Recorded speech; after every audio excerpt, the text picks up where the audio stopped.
नमस्कार प्यारे बच्चों, नीलकंठ कोचिंग क्लासेस की इस ऑनलाइन कक्षा में आप सभी लोगों का हार्दिक स्वागत है। हम लोग संख्याओं से संबंधित सारी चीज़ों को एकदम बढ़िया तरीके से क्लियर कर चुके हैं। अब हम लोग अंकगणित की आधारभूत प्रमेय के बारे में आगे चर्चा करते हैं। चलिए शुरू करते, देखिए इसको गौर से। सबसे पहला टॉपिक हमारा है अंकगणित की आधारभूत प्रमेय। तो इस प्रमेय के अनुसार क्या होता है, ध्यान दीजिए। प्रत्येक भाज्य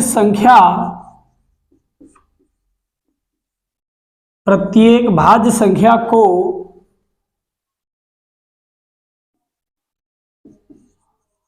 अभाज्य संख्याओं के गुणनफल के रूप में व्यक्त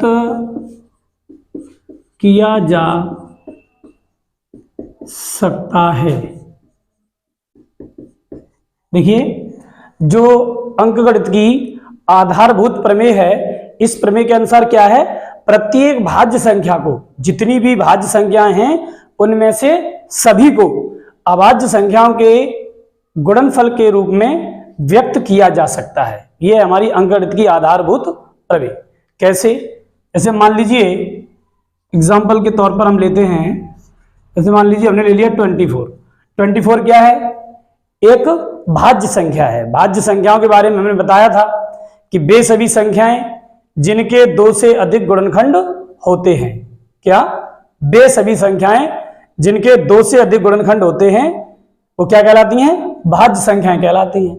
तो इसमें आधारभूत प्रमेय के अकॉर्डिंग ये कहा गया है कि जितनी भी भाज्य संख्याएं हैं उनमें से प्रत्येक को अभाज्य संख्याओं के गुणनफल के रूप में व्यक्त किया जा सकता है।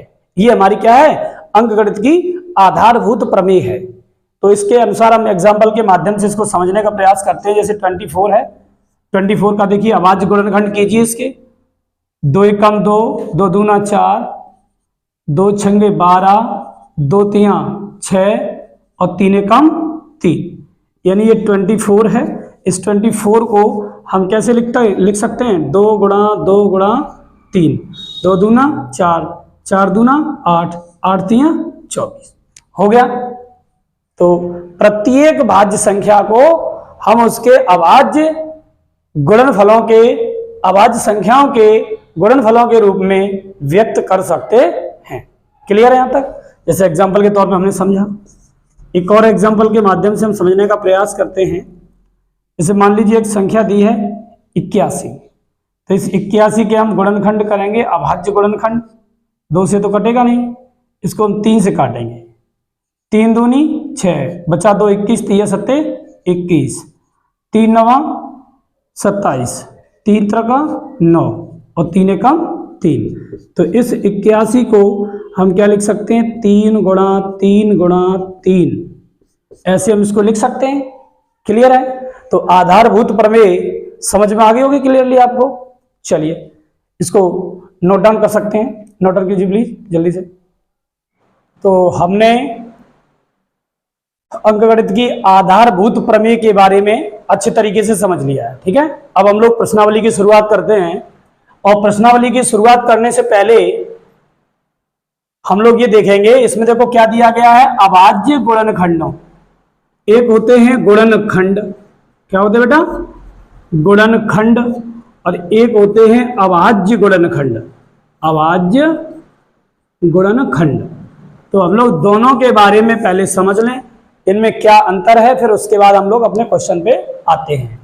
गुणनखंड का मतलब यह है, जैसे मान लीजिए हमने ले लिया 12 और 12 के हमें गुणनखंड करने हैं। क्या करने बेटा? गुणनखंड। तो 12 के गुणनखंड कैसे करेंगे?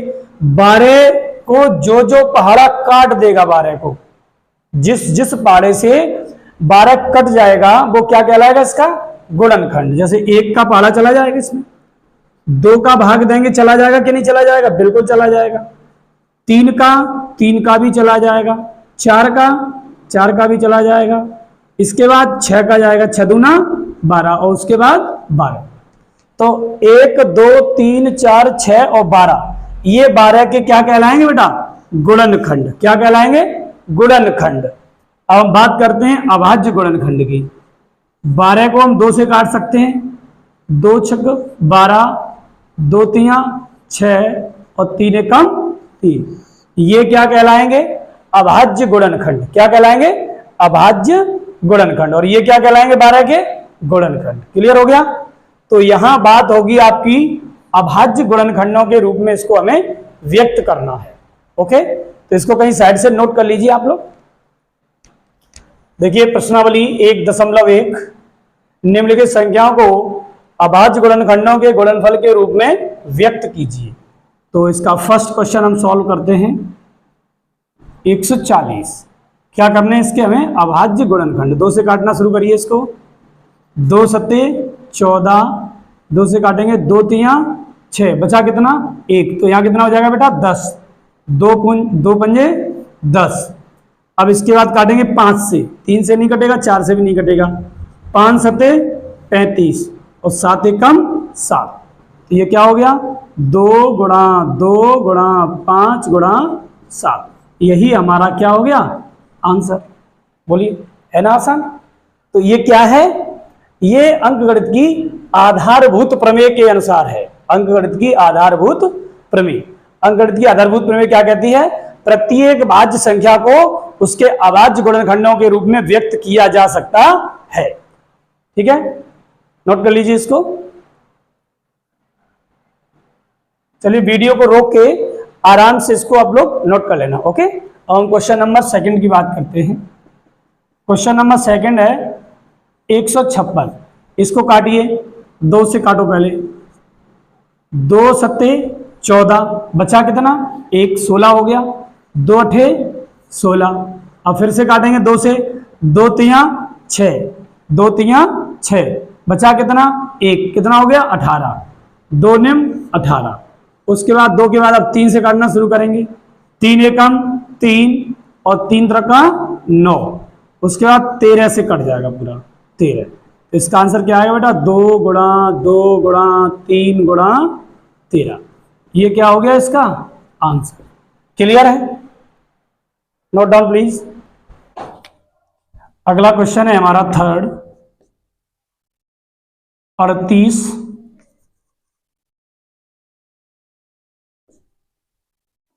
25। इसके गुणनखंड करेंगे। देखिए 3 से अगर हम ये 3 से संख्या कट जाएगी, 5 से तो कटेगी कटेगी क्योंकि लास्ट में 5 दिया है। तो एक बार 3 से भी चेक कर लेते हैं इसको। 2 से तो कटेगा नहीं, 3 से चेक कर लेते हैं। 3 से वही संख्या काटी जा सकती है जिसके अंकों का योग 3 से विभाज्य होगा, वो ही संख्या 3 से विभाज्य होगी। ओके, तो इसको हम जरा चेक करते हैं। 5 और 2 7 और 3 10 और 8 18। 18 3 से कट जाएगा। तो इसको हम क्या है, सबसे पहले 3 से काटना शुरू करते हैं। 3 एकम 3, पूरा पूरा कट गया। 8 में 3 दूना 6, कितना बचा? 2, 22 हो गया। 3 सत्ते 21, बचा 1, 3 पच्चे 15। ओके, फिर 3 से काटने का प्रयास करते हैं। 3 चौको 12, बचा कुछ नहीं। 3 दूना 6, बचा 1, 15 हो गया। 3 पच्चे 15। ओके, अब ये देखिए 3 से कटेगा, 3 से नहीं कटेगा। 5 2 7 4 11 नहीं कटेगा। 5 से काटेंगे हम इसको। 5 अठे 40, 5 अठे 40, बचा कितना? 2, 25 हो गया। 5 25, फिर से काटेंगे 5 से। 5 एकम 5, बचा 3, 35 हो गया। 5 सत्ते 35।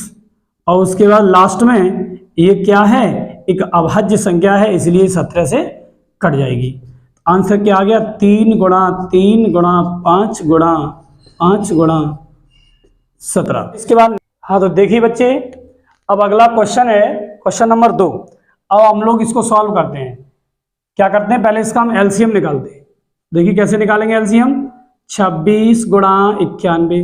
इसका एलसीएम निकालेंगे। पहले हम 2 से काटेंगे। देखिए 2 से अगर कट रहा है तो पहले 2 से काटेंगे। 2 से कटना बंद हो जाएगा, फिर 3 से। 3 से कटना बंद हो जाएगा, फिर 4 से, 5 से। इस तरीके से हम लेके चलेंगे। तो देखिए 2 से काटेंगे। 13 दूना 26, 91 नहीं कटेगा तो उसको एज इट इज उतार दीजिए। उसके बाद 7 से काटेंगे, 13 नहीं कटेगा और 91 कट जाएगा। 13 सत्ते 91। इसके बाद काटेंगे 13 एकम 13, 13 एकम 13। तो इसका एलसीएम जब निकालेंगे तो क्या निकलेगा, 2 गुणा 7 गुणा 13, तो 2 सत्ते 14, 2 सत्ते 14, 14 का 13 में गुणा करो, 14 तीयो 42 की 2 हासिल 4, 14 एकम 14 और 4 18, इसका एलसीएम कितना आ गया 182। अब देखिए बेटा 26 और 91 का हम क्या निकालेंगे, HCF, तो 2 से काटो, 13 दूना 26 और 13 एकम 13, ये काटो, 13 सत्ते 91 और 13 एकम 13, तो इसका HCF क्या हो जाएगा, HCF होता है दोनों में शामिल वाला अभाज्य गुणनखंड, तो इसमें शामिल वाला अभाज्य गुणनखंड कितना है 13, तो इसका मासा कितना हो जाएगा 13, क्या हो जाएगा मासा 13। Okay, note down. चलिए अब इसकी हम लोग क्या है जांच करते हैं।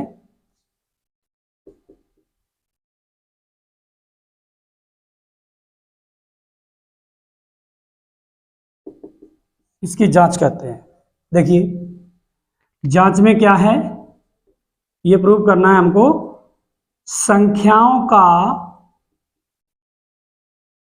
गुणनफल बराबर HCF गुणा LCM। क्या करना है, संख्याओं का गुणनफल बराबर HCF इंटू LCM। तो संख्याओं के गुणनफल के लिए क्या है, हमें संख्याएं लेनी पड़ेंगी, दोनों संख्याएं क्या हमारी 26 और 91, तो 26 गुणा 91 का गुणनफल निकालना है। HCF है आपका 13, LCM क्या था आपका 182, इन दोनों का मल्टीप्लाई फिर इन दोनों का मल्टीप्लाई, यदि ये दोनों सेम आ जाएं तो हम कह सकते हैं दो संख्याओं का गुणनफल बराबर मासा गुणा लासा होता है। क्लियर है, तो कर दो बेटा गुणा, 26 का गुणा 91 में करेंगे, देखिए इधर साइड से कर सकते हैं आप लोग, यहाँ लिख लीजिए 91, यहाँ लिख लीजिए 26, और इसका गुणनफल हम ऐसे कर सकते हैं, देखो 6 एकम 6, 6 निम्मा 54, ओके, 2 एकम 2 और 2 निम्मा 18, गुणा कर दीजिए, जोड़ दीजिए इसको, 6 4 और 2 6, 8 और 5 13 की 3, यहाँ से लगी 2, ये क्या आ जाएगा 2366, कितना आ जाएगा 2366, और जब हम इसका गुणनफल करेंगे तो इतना ही आना चाहिए। तो देखिए 13 दूना 26, 26 का 6 हासिल लगा 2, 13 8 104, 104 और 2 106 हासिल 10, 13 एकम 13, 13 और 10 23, कितना हो जाएगा 23। देखिए दोनों चीजें कैसी हो गई बराबर। क्लियर है, तो इसका मतलब क्या है, संख्याओं का गुणनफल और उनका मासा लासा का गुणनफल बराबर होता है। ओके, नोट डाउन कर लीजिए इसको, फिर हम लोग आगे बात करते हैं। अब इसी प्रकार से हम बात करते हैं क्वेश्चन नंबर 2। देखिए कैसे करेंगे, 510 92, इसका पहले बेटा हम क्या निकालेंगे, एलसीएम निकालेंगे। तो एलसीएम निकालने के लिए पहले इसको 2 से काटो, 2 दूना 4, बचा कितना 1, 11 हो गया, 2 पंचे 10, फिर से 1 बचा, फिर से 10 हो गया, 2 पंचे 10, ठीक है, यहाँ काटो इसका, 2 चौका 8, 2 छंगा 12, फिर काटिए 2 से, फिर से काटो, 255 तो नहीं कटेगा ना, तो इसे लिख दो, ये कटेगा 23 दूनी 46, ओके। अब 5 से काटिए, 5 25, 5 एकम 5, यहाँ कर दीजिए 23। अब देखिए किससे कटेगा, ये 3 से कट जाएगा ना, 3 एकम 3, 3 सत्ते 21, ये नहीं कटेगा, फिर ये कटेगा 17 से, 17 एकम 17 और 23 नहीं कटेगा, फिर हम क्या करेंगे 23 से काटेंगे 1 और 23 एकम 23, ओके।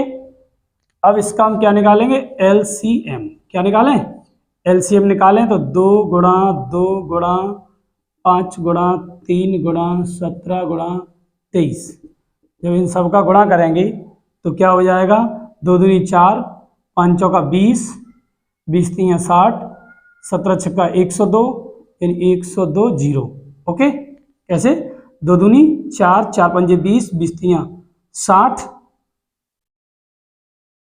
20 3 60 और 17 छक्का 102 और 1 बिंदी और गुणा 23, इसका फिर से मल्टीप्लाई करेंगे, 23 0 का 0, 23 दूनी 46 की 6 हासिल 4, 23 0 0 4, 23 एकम एलसीएम आ गया क्या 23,460। एलसीएम कितना निकल के आ गया बेटा, हम यही लिख लेते हैं साइड से, एलसीएम आ गया 23,460। ओके, अब हम लोग निकालेंगे इसका HCF। तो सबसे पहले 510 के अभाज्य गुणनखंड बनाएंगे हम, ठीक है। काटो, 2 दूना 4, 2 पंचा 10, 2 पंचे 10, 3 से काटिए 3 8 24, 3 पंचे 15, 5 से काटिए 17 पंजे 85 और 17 एकम 17। ओके, अब बनाएंगे 92 के, 92 के अभाज्य गुणनखंड बनाएंगे 46, 2 चौका 8, 2 छंगा 12, फिर से 2 से, 2 दूना 4, 2 तियां 6, फिर 23, 23 से कम 23।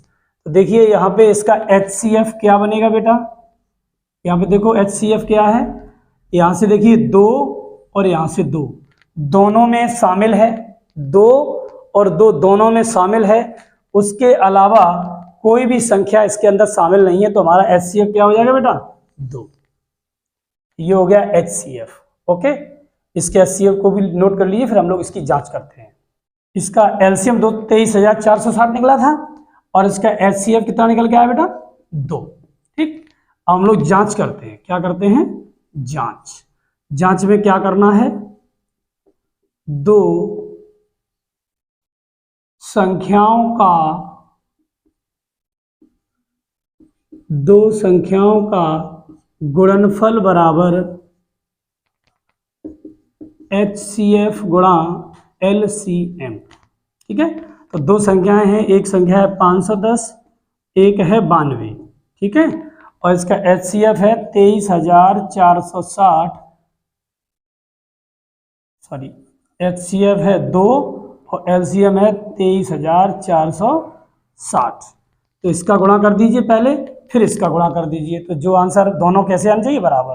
तो पहले हम क्या है यहाँ साइड से 510 का और 92 का मल्टीप्लाई करते हैं। तो 2 0 का 0, 2 1 कम 2, 2 पंचे 10। ओके, 9 से करेंगे, 9 0 का 0, 9 1 कम 9 और 9 पंचे 45, 0 2 9 5 और 1 6, ये 4, ये कितना हो जाएगा बेटा 46,920। कितना होगा गुणनफल 46,920। अब इसका करते हैं 2 0 का 0, 2 छक्के 12 की 2, 2 चौक 8 और 1 9, 2 3 6 और 2 दूनी 4। तो देखिए क्या दोनों बराबर आ गए, यस दोनों बराबर है ना, तो ये इसकी जांच हो गई, निरीक्षण ठीक है।